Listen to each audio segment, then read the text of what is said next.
네, 오늘 시편 8편 말씀을 우리 같이 한번 읽겠습니다. 여호와 우리 주여, 주의 이름이 온 땅에 어찌 그리 아름다운지요. 주의 영광이 하늘을 덮었나이다. 주의 대적으로 말미암아 어린 아이들과 젖먹이들의 입으로 권능을 세우시며 이는 원수들과 보복자들을 잠잠하게 하려 하심이니이다.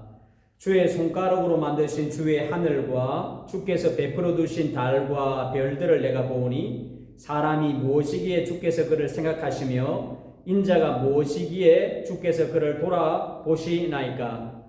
그를 하나님보다 조금 못하게 하시고 영화와 존귀로 간을 씌우셨나이다.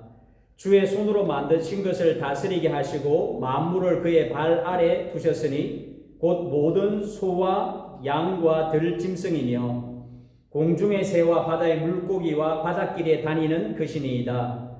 여호와 우리 주여, 주의 이름이 온 땅에 어찌 그리 아름다운지요. 아멘. 잠시 한번 기도하겠습니다. 하나님 감사합니다. 오늘도 주 앞에 나와서 예배드리게 하심을 감사합니다. 하나님 아버지, 이 시간 또 말씀을 우리가 상고합니다. 주님께서 함께 해주시고 인도하여 주시옵소서. 예수님의 이름으로 기도합니다.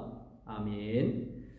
오늘 시편 8편을 함께 읽었습니다. 제목에 다윗의 시, 인도자를 따라 깃딧에 맞춘 노래라고 되어 있습니다.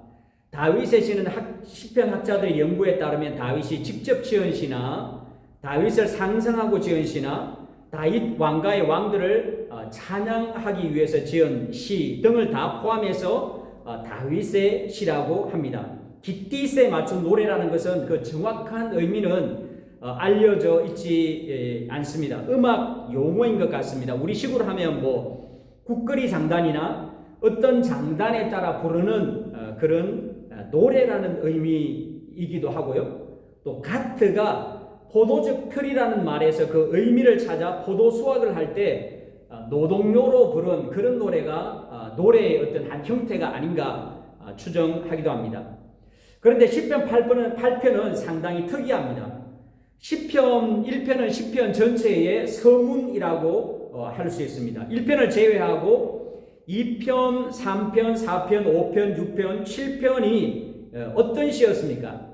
박해받는 이스라엘 백성들이 하나님께 구원을 간구하는 기도였습니다. 여호와여, 나의 대적이 어찌 그리 많은지요. 일어나 나를 치는 자가 많습니다. 기도하고 고민하는 가운데 주께서 자신을 붙잡아 주신다는 믿음과 확신이 되니까 천만인이 나를 둘러치려 하여도 나는 두려워하지 아니하겠습니다. 여호와께서 내 모든 원수의 뺨을 치시며 악인의 일을 꺾으셨습니다. 주로 이런 배경을 가지고 있었습니다.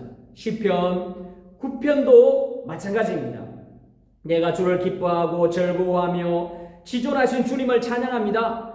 내 원수들이 물러갈 때 주 앞에 넘어져 망합니다. 주께서 나의 의와 송사를 변호해 주셨습니다. 시편 10편도 마찬가지입니다. 주로 고난과 원수들의 박해로 인해서 기도하고 응답을 받거나 믿음으로 극복하겠다는 시입니다. 그런데 시편 8편은 다릅니다. 시편 8편은 우리가 기도하는 대상이신 그 하나님이 어떤 분이신지 그 하나님의 위대하심을 가르쳐줍니다. 그리고 기도하는 우리는 어떤 존재인지를 가르쳐주고 있습니다. 하나님의 위대하심과 우리에게 행하신 일들로 인해서 그 하나님을 찬양하도록 인도하고 있습니다. 1절, 2절을 다시 한 번 더 같이 읽어보도록 하겠습니다. 여호와 우리 주여, 주의 이름이 온 땅에 어찌 그리 아름다운지요. 주의 영광이 하늘을 덮었나이다. 주의 대적으로 말미암아 어린 아이들과 젖먹이들의 입으로 권능을 세우시며 이는 원수들과 보복자들을 잠잠하게 하려 하심이니이다. 우리가 산과 들로 소풍을 나가거나 여행을 가서 아름다운 자연을 보면 주 하나님 지으신 모든 세계 내 마음속에 그리워볼 때라는 찬양이 저절로 나옵니다. 우리가 도시 속에서 살 때는 하나님께서 창조하신 만물을 볼 기회가 적습니다. 아쉬우니까 집에 화분이라도 몇 개 키웁니다. 웬만한 내공이 아니면 화분이 좀 다 죽는 것 같습니다. 그런데 죽지 않고 살아있는 꽃나무에서 꽃이 핍니다.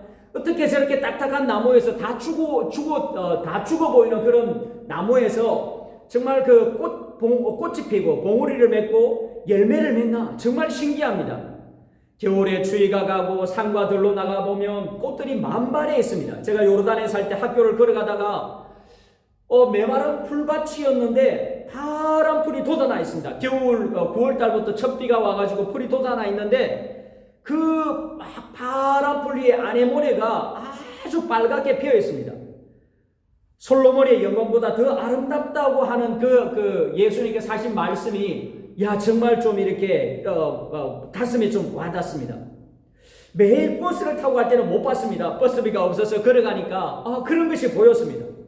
하나님께서 돌보시고 하나님께서 공기운을 주셔서 만물이 자라나고 소성하는 것을 볼 때 하나님께서 저렇게 아름답게 하시는구나. 여호와 우리 주여 주의 이름이 온 땅에 어찌 그리 아름다운지요. 주의 영광이 하늘을 덮었나이다.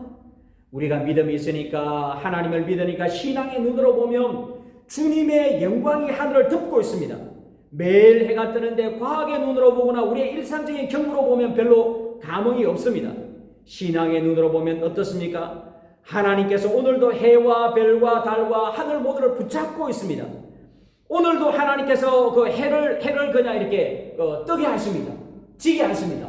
우리는 그냥 자연적으로 해가 뜨는구나, 해가 지는구나, 별 감흥이 없습니다.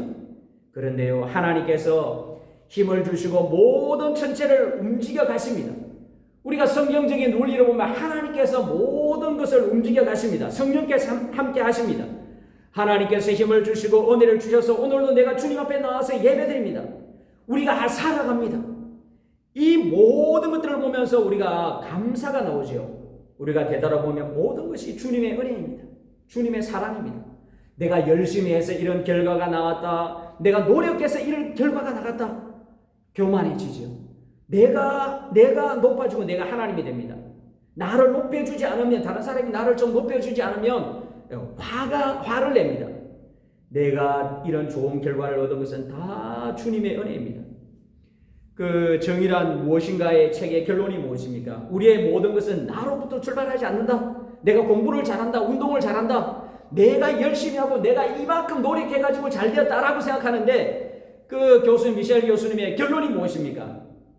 그런 것이 그냥 시대를 잘 이렇게 타고났고 부모님으로부터 그 모든 유전을 받았으니까 가능한 것이 내 스스로 열심히 노력하는 그것도 유전으로 물려받은 것이라고 하죠.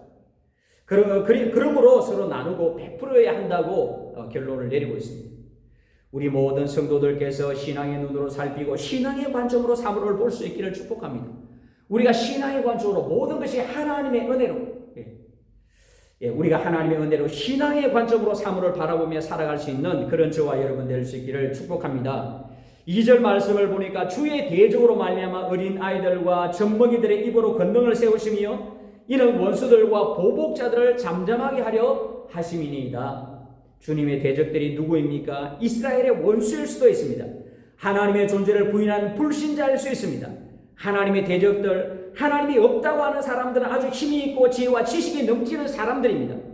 이런 사람들을 대적하기 위해서, 이런 사람들을 이기기 위해서 어떻게 해야 합니까? 더 유능하고 더 똑똑한 사람이 나와서 변호한다든지 설득한다든지, 우리 군대 같으면 아주 강한 군대를 더 강한 군대로 이렇게 해가지고 이기든지 해야지 하나님의 권능과 능력이 세워질 것 같습니다.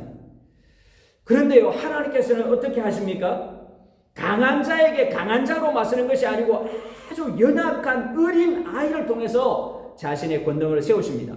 젖먹이의 입으로 자신의 권능을 세우신다고 하십니다. 하나님께서 강한 자에게 더 강한 것으로 이렇게 하시는 것이 아니고 아직 연약한 자를 통해서 자신의 권능을 세우십니다. 우리도 그렇습니다. 서론에서 제가 앞에서 말씀을 좀 드렸지만 우리는 똑똑하고 잘나고 능력 있고 뭔가 성공하는 것을 통해서 하나님의 일을 이루려고 합니다. 교회에 잘난 사람들이 찾아오면 교회의 거리가 올라간다고 생각합니다. 반대로 교육받지 못하고 가난한 사람들이 교회 오면 저런 사람이 교회 와, 잘 돌아보지도 않습니다. 제 그 신대원 동료이고 저보다 나이가 몇 살 정도 많으신 분이 계십니다. 그 지방 소도시에서 목회를 잘 하고 계셨습니다. 이분은 그 지방 유명한 국립대를 수석으로 졸업하신 분입니다. 특이하게도 전도에 미련한 것으로 전도되지 않고 논문을 쓰다가 전도되신 분입니다. 그 논문을 쓰다가 그 답이 성경에 있다는 것을 알고 예수님을 믿은 분입니다. 굉장히 좀 특이하죠. 이런 케이스가 잘 없는데요. 이분이 교회 이웃에 있는 고아원 아이들을 교회로 인도했다고 합니다. 교회에 이제 고아원에 있으니까 이분이 참 긍휼히 여기는 마음도 많고 그런 분이셔서 교회를 인도했는데 교회 성도들이 좋아하지 않더래요. 목사님, 우리가 저 고아원을 도와주고 뭐 이런 거는 괜찮은데 이 아이들이 고아이들이 지금 우리 이 교회에 나오면 지금 우리 교회 이제 막 청년들도 많이 모이고 이게 좀 사람들도 많이 모이고 이렇게 하는데 이 교회가 그 사람들이 닿더라고 교회가 이렇게 좀 보기 좋지 않은 모습으로 하면 목사님 안 될 것 같습니다. 저 아이들 교회에 오지 않는 게 못 오게 하는 게 더 좋은 것 같습니다. 그래서 이 목사님은 아닙니다. 교회는 가난한 자와 고아와 가부들을 돌보아야 합니다. 교회의 사명입니다. 다른 교회는 몰라도 우리 교회는 그렇게 해서는 안 됩니다. 우리 교회가 지방에 있고 이렇게 청년들과 유력한 사람들이 많이 나오는데 그런 고아들도 이렇게 우리가 이렇게 맞이해야 됩니다. 그 성도들과 이렇게 몇 번 이렇게 말씀을 드리고 중직자들에게 말씀을 드렸는데도 잘 이해를 못 하셨대요. 그래서 그러면 목사님께서 몇 번 이렇게 중직자들과 이렇게 좀 깊이 있는 그런 대화도 하시고 좀 다툼도 있었던 것 같습니다. 그리고는 그러면 제가 오늘부로 교회를 사임하겠다고 교회를 사임하셨습니다. 아무런 성도들에게 말씀도 드리지 않고 교회를 사임했습니다. 그 이유를 사모님도 잘 모르신다고 말씀하셨습니다. 우리는 강한 자, 잘난 사람, 똑똑한 사람을 좋아합니다. 저도 다를 수 있겠습니까? 그런데 오늘 2절 말씀에 하나님께서 일하시는 방식은 무엇입니까? 강하고 잘나고 똑똑한 사람이 인정받는 우리 사회에서 하나님은 어린아이와 젖먹이와 가난하고 못난 사람들을 통해서 자신의 영광을 받으십니다. 자신의 일을 해나가십니다. 우리도 선교 현장에서 굉장히 큰 일을 하시는 그분들을 통해서 하나님께서 영광을 받으시지만 그런데요, 하나님은 어떻습니까? 연약한 사람, 부족한 사람, 정말 저런 사람이 선교사로 나와서 잘 할 수 있어. 그런 사람을 통해서 하나님께서 자신의 영광을 받으시는 것을 보게 됩니다. 우리가 성경에서도 그렇지 않습니까? 대표적인 사건이 열왕기하 5장 나만 사건입니다.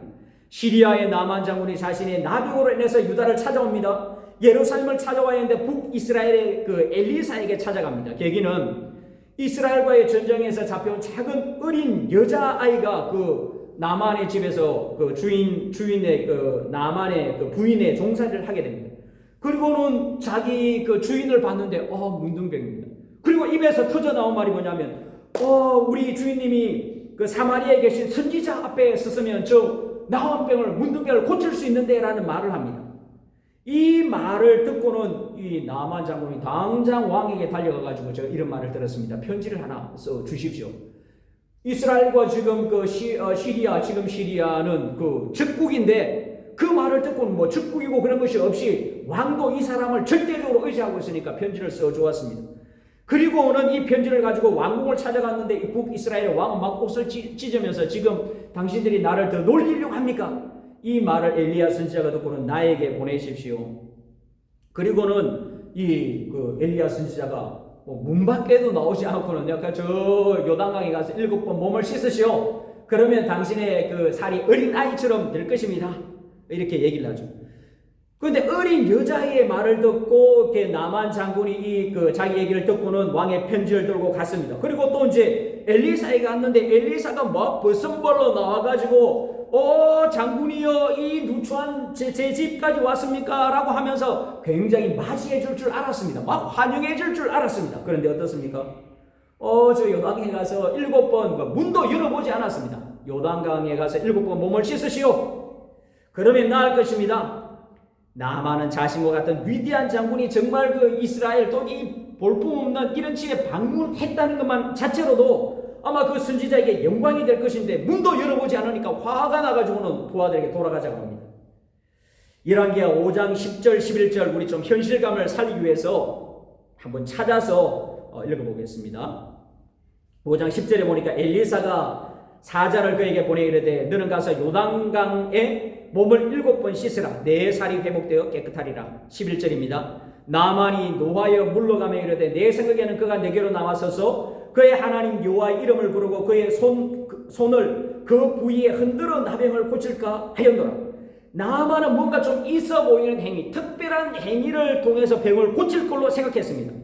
그가 막 나와서 하나님의 이름을 부르면서 손을 흔들고 막 이렇게 어떤 의식을 생각했습니다. 그런데요, 문도 그냥 열어보지 않고 그냥 종을 보내가지고 요단강가에서 그 7번 몸을 씻으면 낫는다고 합니다. 하니까 무슨 이런 일이 있냐고 돌아가자라고 합니다. 그런데 어떻습니까? 이 나만 그 장군이 돌아가려고 하는데 그 13절에 보면 그의 종들이 나와서 말하기를 내 아버지여, 선지자가 당신에게 큰 일을 행하라고 했다면 행하지 않았겠습니까? 장군이요, 한번 해보십시오. 손해볼 거 뭐 있습니까? 자존심 세우지 마시고 한번 해보십시오. 이름도 없는 종들이 나만에게 한번 해보라고 합니다. 선지자가 당신을 낳기 위해서 한쪽 눈을 빼야 한다. 돈을 뭐 엄청나게 바쳐야 한다. 그렇게 하면 당신이 했지 않겠습니까? 한번 그냥 이렇게 한번 7번 물을 담궈 보십시오. 어린아이의 살같이 회복되어서 뭐 한번 해보십시오. 그대로 한번 해봤더니만 나만의 살이, 나만의 문둥병이 어린 아이의 피부같이 깨끗하게 되었습니다. 엘리사 선지자가 나서서 설득하지 않았습니다. 아람 왕이 나서서 설득하지 않았습니다. 아무 이름이 없는 연약한 종들의 말을 통해서, 여자아이의 말을 통해서 하나님께서 하나님의 살아계심을 증거하게 됩니다. 여러분, 우리는 뭔가 잘하고 이렇게 해야지 하나님의 영광이 더 나타난다고 생각합니다. 그렇지 않습니다. 하나님께서는 우리의 잘난 것을 통해서 자신의 일을 하는 것이 아닙니다. 우리의 못난 것, 감추고 싶은 것을 통해서 자신의 일을 이루십니다. 내가 능력도 없고 못났고 그게 오히려 복이 됩니다. 하나님께서는 나의 부족함을 통해서 자신의 우리가 그 일을 이루심으로 말미암아서 자신의 뜻과 구원을 이루십니다. 이것이 하나님의 구원이고 기독교의 핵심 진리 가운데 하나입니다. 하나님께서 우리를 어떻게 구원하셨습니까? 강한 능력으로 구원하셨습니까? 기적으로 구원하셨습니까? 하나님께서 천군천사를 보내가지고 로마의 모든 군대를 다 몰아내고 구원을 이루셨습니까? 가장 연약한 방식, 십자가의 죽음의 방식을 통해서 우리의 구원을 이루셨습니다. 여러분, 우리가 지적인 깨달음을 얻어야 구원을 받는다고 하면 구원받을 사람이 몇 사람이 되겠습니까? 우리가 뭐 어떤 다른 종교에 보면 해탈을 해야 된다. 막 수십 년간 고행을 하면서 깨달음을 얻어야지 천국 간다고 하면 천국 갈 사람이 뭐 몇 사람이 있겠습니까? 뭐 돈이 많은 사람만 구원받는다. 100억쯤 내야 구원을 받는다고 하면 몇 사람쯤 구원을 받겠습니까? 주님은 믿음으로 구원을 받는다. 이게 너무 쉽고 너무 위대한 진리니까 사람들이 잘 믿지를 않습니다. 뭔가 눈을 하나 빼야지 구원을 받는다. 뭔가 해야지 구원을 받는다. 우리는 뭔가 그 하는 것에 대해서 이렇게 기쁨을 느끼지 않습니다. 내가 막 뭘 해서 뭘 이루어냈다. 그런데 우리의 구원은 그렇지 않습니다. 우리의 구원은 무엇입니까? 주님께서 요단강물에 7번 몸을 담그는 것, 나만 장군이 7번 몸을 담궈서 깨끗하게 되는 것, 상징하는 것이 무엇입니까? 예수님의 십자가의 피죠. 예수님의 십자가의 피를 믿으면 구원을 받는다. 예수님의 십자가의 피를 믿으면 구원을 받습니다. 이 진리를 우리에게 주님께서 허락해 주셨습니다. 사랑하는 여러분, 올 한 해를 살아가면서 우리가 가난하고 연약한 자를 통해서 주님의 구원을 이루어갑니다. 우리가 선교지에서도 마찬가지입니다. 나는 이걸 못해. 나는 아직 언어가 부족해. 나는 선교비가 없어. 그러나 그것을 통해서 주님께서 일을 해 나갔습니다. 자신의 일을 이루어 나가십니다. 여러분, 내가 똑똑하지도 못하고 잘생기지도 못하고 돈이 없는 것에 대해서 감사할 수 있기를 바랍니다. 내가 없는 부분을 통해서 주님께서 자신의 일을 이루어 나가십니다. 어떤 분들을 보면 내가 그 미인이 아닌 것에 대해서 감사하다. 저와 여러분 미인이라고 하면 잘생긴 사람들을 보면 얼마나 남자들의 유혹이 많습니까? 유혹이 많아가지고 탤런트들 보면 되게 이렇게 예쁘고 저런 사람은 인생을 굉장히 잘 살 것 같은데 그런 사람이 오히려 평생 그냥 이렇게 남편 잘못 만나고 사기당하고 이렇게 해가지고 여러분 그런 것들을 잘 알고 계시지 않습니까? 우리가 평범하게 이렇게 살아가고 이런 것이 참 감사한 것입니다. 주님의 일하시는 방식은 연약한 것입니다. 여러분, 나의 연약함, 내가 숨기고 싶은 것들 있습니까? 나는 이것을 못하는데, 그러나 그것을 통해서 주님 자신의 뜻을 이루어간다는 이 사실을 기억하시고 주님께 자신의 연약함을 감사하시는 그런 저와 여러분 될 수 있기를 바랍니다. 오늘 시편 두 번째 그 주제는 인간 존재에 대한 설명입니다. 3절 4절을 같이 한번 읽어보겠습니다. 주의 손가락으로 만드신 주의 하늘과 주께서 베풀어 두신 달과 별들을 내가 보니 사람이 무엇이기에 주께서 그를 생각하시며 인자가 무엇이기에 주께서 그를 돌보시나이까. 여러분, 사람이란 무엇입니까? 우리는 누구입니까? 나는 누구입니까? 이 시인은 이 질문을 조금 수정해서 말하고 있습니다. 사람이 무엇이기에 주께서 생각하시고 근고하십니까? 그 광대한 우주, 오늘날에는 우주가 얼마나 넓고 광대하다는 것이 이 시인이 살던 시대보다 훨씬 더 잘 알게 되었습니다. 우리가 살고 있는 이 태양계뿐만 아니라 이런 태양계가 수조 개나 되고 이 태양계 이런 별들 은하계 여러분 어마어마하지 않습니까? 이런 어마어마한 그 우주 가운데서 우리 인간이 무엇이기에 주님께서 생각하시고 관심을 가지고 계십니다. 그 광대한 우주를 지으시고 운행하시는 하나님께서 사람이 무엇이기에 주께서 생각하시고 근고하십니까? 생각하시고 근고하신다는 말은 성경에서 하나님께서 유한한 인간이 가진 제한성과 오류성에 관심을 가지시고 상관하신다는 것을 표현할 때 하는 말입니다. 인간이 무엇입니까? 나는 누구입니까? 모릅니다. 그러나 우리가 아는 것은 광대한 우주를 지으신 하나님께서 티끌 같은 나에게 찾아오셔서 나의 삶을 간섭해 주십니다. 구원을 베풀어 주십니다. 나 같은 사람이 무엇인데 하나님께서 관심을 가지고 계시는구나. 우리나 구원하면 죽어서 가는 구원에 너무 이렇게 많이 집착하고 있습니다. 그것도 맞죠. 그러나 우리가 살아가면서 매일매일 하나님의 은혜와 하나님의 도우심을 받는 것이죠. 여러분, 사람이 무엇입니까? 인간이 무엇입니까? 우리는 어디서 와서 어디로 갑니까? 모릅니다. 몰라도 큰 상관이 없습니다. 그런데 하나님께서 우리에게 관심을 가지시고 우리에게 영으로 방문해 오셔도 되는데 육체를 입으시고 우리를 방문해 주십니다. 한국에 있으면서 설 명절을 보냈습니다. 인사할 때가 있어 선물을 해야 해서 백화점을 들렸습니다. 제 생각에는 과일을 한 상자 사서 이렇게 과일이 좀 싸고 제일 좀 있어 보이지 않습니까? 그래서 이제 한 상자 사서 금빛 나는 보자기에 사서 들고 갈 생각을 했습니다. 오랜만에 인사드리니까 과일은 별것이 없었고 백화점에서 비단 보자기도 이렇게 싸주지 않은 것 같습니다. 그래서 고민하다가 한국 명절에는 맞지 않겠지만 그냥 케이크나 하나 사고 인사해야 되겠다. 설명절 선물은 케이크 아니지 않습니까? 그래도 그 중에서 제일 예쁜 케이크를 사들고 갔습니다. 그런데 그 집 아이가 내일 생일이라고 하는 겁니다. 저는 몰랐습니다. 그런데 하나님께서 아셨나 봅니다. 그 아이를 위로해야 될 그것을 하나님께서 아셨나 봅니다. 제가 그 선물을 그냥 이렇게 과일을 사가지고 이렇게 했으면 저는 그렇게 하고 싶었는데 그게 없어가지고 제가 케이크를 사갔는데 아마 이렇게 그런 일이 있었습니다. 여러분 제가 어제는 엊그제 대사관에서 인사드릴 일이 있어가지고 초콜릿을 사야 되겠다 생각했었습니다. 근데 초콜릿이 보니까 그 초콜릿 파는 상점에 들어갔는데 별로 초콜릿이 없었습니다. 그래서 아내와 이야기하다가 그냥 케이크나 사갑시다. 그냥 인사할 때 그래도 여기는 케이크 사가면 되니까 케이크나 사갑시다 라고 그렇게 얘기했습니다. 근데 사갔는데 그 다음날 대사님 사모님 생신이라는 겁니다. 대사님께서 너무 좋아하셨습니다. 하나님께서 우리에게 관심을 가지고 계십니다. 우리를 찾아오십니다. 권고하시고 권면해 주시고 가르쳐 주시고 우리 삶을 인도해 주십니다. 우리는 때때로 늦었다고 생각할 때가 있습니다. 내 인생이 실패했다고 생각할 때가 있습니다. 아닙니다.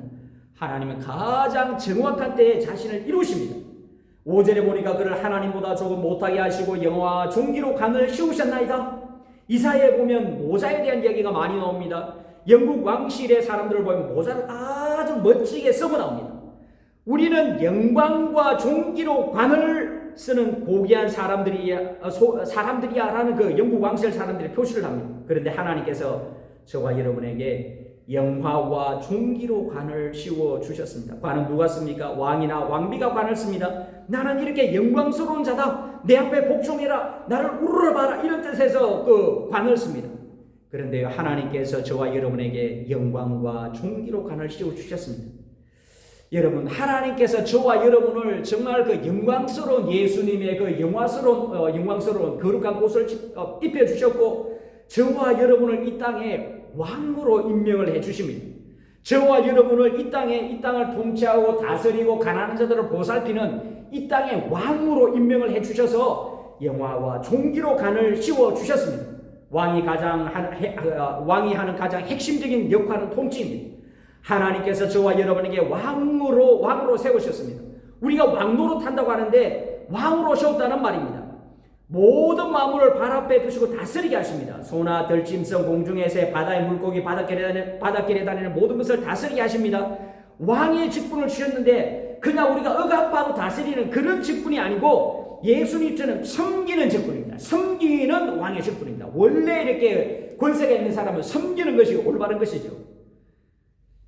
여러분, 우리도 마찬가지입니다. 예수님께서는 왕으로 이 세상에 오셨지만 자기 목숨까지 다 이렇게 우리를 위해서 목숨까지 다 이렇게 드렸습니다. 우리도 마찬가지입니다. 하나님께서 우리에게 영화로운 것들, 영화와 종기로 관심으신 이유가 무엇입니까? 섬기라고. 우리 선교 현장에서도 통치하고 지배하려 하는 경우가 있습니다. 내가 당신을 도와주고 있으니까 당신 내 말 들어야 돼. 내가 이만큼 도와주니까 당신 내 말대로 해야 돼. 상대방을 조정하려고 합니다. 예수님의 방식은 아닌 것 같습니다. 예수님은 자신을 낮추셨습니다. 사마리아 여인 앞에서도 자신을 낮추셨습니다. 당신이 나에게 물을 좀 줄 수 있습니까? 아니, 당신은 유대인이고 남자인데 그 사마리아 여자, 사마리아와 유대인은 거의 원수죠. 사마리아 여자 나에게 물을 달라고 하십니까? 내가 당신에게 요구하는 물을 당신이 만약에 이렇게 받으면 당신은 영원히 목마르지 않을 것입니다. 그 물이 무엇입니까? 영생입니다. 예수님께서는 그 여인에게 말씀을 하시고는 자기가 오신 메시아라는 것을 얘기하시고, 그리고는 이 여인이 그 사실을 알고는 막 물동이를 버려두고 동네에 들어가지고 내가 메시아를 만난다고 예수님을 증거하는 이런 모습을 보게 됩니다. 예수님께서 늘 자신을 섬기십니다. 우리가 섬길 때, 상대와 같아질 때 상대의 자존심을 높여주게 되고 그 사람을 정말 존대하게 대할 수 있습니다. 우리가 뭘 하거나 내가 돈 줬으니까 당신 내 말 들어야 돼. 그런 방식은 아닌 것 같습니다. 그러므로 우리가 영화와 종기로 우리가 무엇인데, 이 광대한 우주를 보면 우리가 무엇인데 하나님께서 영광과 종기로 관을 씌워주시고 9절 말씀 보니까 여호와 우리 주여 주의 이름이 온 땅에 그리 아름다운지, 하나님의 그 모습, 하나님의 이 모든 세상의 창조 모습이 얼마나 아름답습니까? 사랑하는 여러분, 우리가 살아가면서 주님의 사랑을 본받아서 우리의 모든 것을 쏟아부어 이웃을 사랑하고 현장을 사랑하는 그런 저와 여러분 될 수 있기를 바랍니다. 그리고 주님께서 우리의 연약한 것을 통해서 우리의 주님 자신을 이루어 간다는 그 사실을 기억하시고, 나의 연약함을 부끄러워하지 마시고 감추려 하지 마시고, 오히려 하나님, 저는 이 부분이 연약합니다. 하나님, 저는 이 부분이 연약합니다. 건강이 연약합니다. 주님, 저는 지혜가 부족합니다. 주님, 저는 믿음이 부족합니다. 여러분, 믿음이 부족하다고 하는데 참 죄송하지만 제 얘기를 좀 드리면, 저희 어머니가 참 교회는 오래 다니셨는데 아직 믿음이 좀 없는 것 같은데요. 하나님께서 그 어머니를 통해서 놀라운 일을 하십니다. 저희 집이 마지막 제사, 저희 아버지 제사가 남아 있었는데 결국은 어머니가 참 힘든 문제인데 어머니가 교회 나가서 이렇게 말씀을 듣고는 명절에 제사 지내면 안 됩니다. 목사님의 말씀을 듣고는 우리도 이제 제사 그만 지내자. 제사를 이렇게 그만 지내고, 연약한 어머니를 통해서 하나님 자신의 뜻을 이루어 가시는 이런 모습을 보게 됩니다. 사랑하는 여러분, 저와 여러분이 우리의 연약함, 부족함을 통해서 주님 자신의 뜻을 이루어 간다는 이 사실을 기억하시고 늘 주의 구원에 감사하시고 섬기는 왕으로서 이 세상을 살아가시는 저와 여러분 될 수 있기를 주의 이름으로 축복합니다. 기도하겠습니다. 하나님, 감사합니다. 우리가 이 세상을 살아가면서 섬기는 자로 살아갈 수 있도록 도우시고, 하나님, 이 섬기는 왕의 직분을 저에게 주셨는데 섬기며 살아가게 해주시고, 하나님 아버지, 나의 연약함을 통해서 주의 뜻과 구원을 이루어 갈 줄 믿습니다. 나의 연약함을 감사하고 주님께 의탁하고 의뢰하는 그런 우리 모든 성도들 될 수 있도록 주님 도와주시고 축복하여 주시옵소서. 감사하며 예수님의 이름으로 기도합니다. 아멘.